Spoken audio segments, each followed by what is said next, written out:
Hello my friends and welcome back to my channel, Coffee Tea Paper. My name's Louise and I've been away for a while. I have been traveling for almost 2 months, and during that time I've received 4 new inks to have a look at from Ferris Wheel Press. Today we're going to have a look at Plaited Gold Tress, which is obviously a reference to Rapunzel.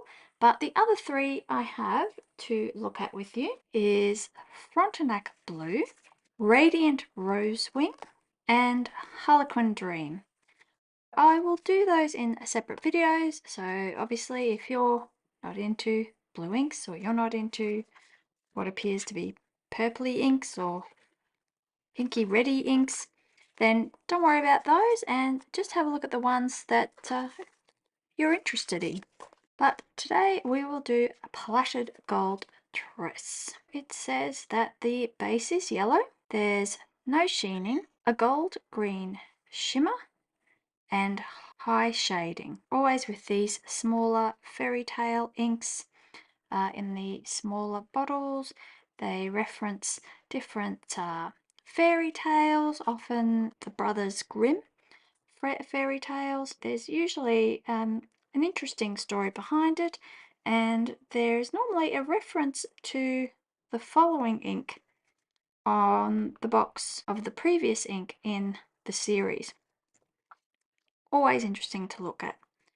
But let's get swatching. I have my ink swatching journal here, which is a Traveller's Notebook Olive edition, and those of you keen of eye may notice a couple of upgrades to it.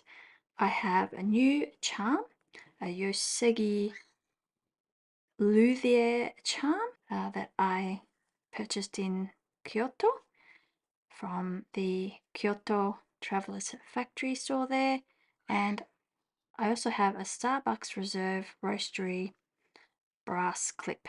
Obviously I got that from the Starbucks Reserve Roastery.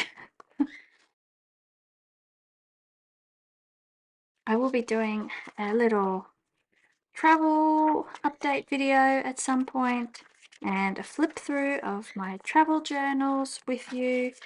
So if that's something that you're interested in, look out for that. But yes, so still to come. As always, I like to swatch out with a chippy paintbrush on this Tamari River paper and this Traveller's insert. It really shows up the ink nicely if you swatch it out with a paintbrush.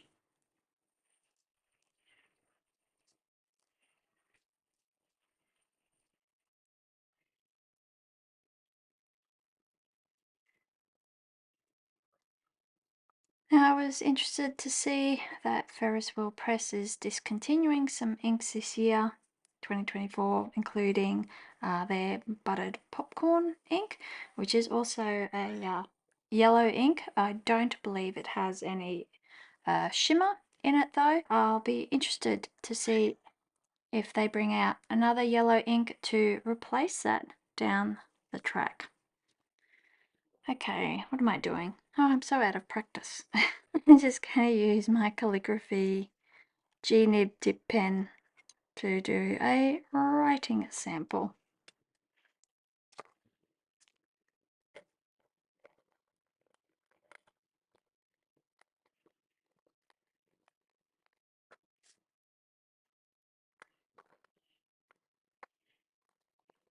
For those of you familiar with the buttered popcorn ink, which unfortunately I don't have in my collection, so I can't do a direct comparison, but if any of you are familiar with it, I'd be interested to hear your thoughts on how this compares.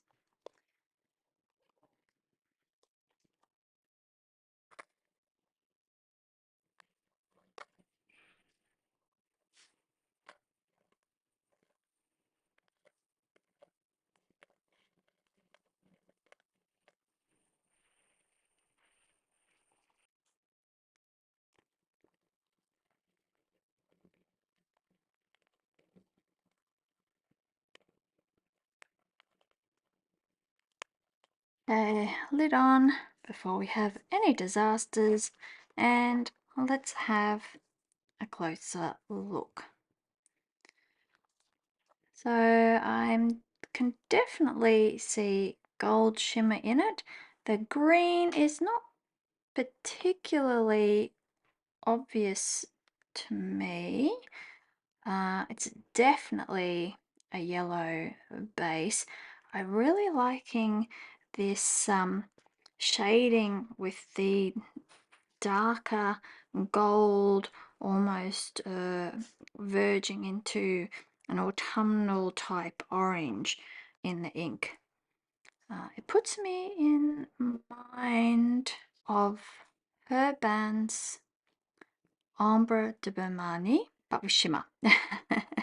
So if that's a color that you enjoy and you want to get a little bit fancy, this one might be for you. I'll just do some close-ups so that we can really have a good look at the characteristics and properties of this new yellow shimmery ink plaited golden tress. Let down your hair. A golden braid unravels from the top of a tower, beckoning those brave enough to scale the walls. Although the climb may be long, the journey back down will be tougher still. After all, leaving behind all you know will be your chance to grow.